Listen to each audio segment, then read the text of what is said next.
Au Mali, ce 18 août marque le premier anniversaire de la chute du régime d'Ibrahim Boubacar Keïta. Après 7 ans de règne et 2 ans seulement après sa réélection pour un second mandat, l'ex-président malien est victime d'un coup d'État militaire. Un an après, les habitants de Badalabougou, au haut lieu de la contestation anti-Ibk, sont partagés. Les mois qui ont précédé la fin du règne d'Ibrahim Boubacar Keïta ont été émaillés de nombreuses manifestations.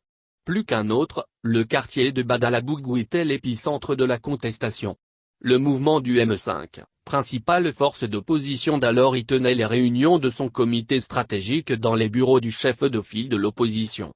Un an après, les habitants oscillent entre espoir d'un renouveau et déception de ne pas voir de grandes améliorations dans leur quotidien.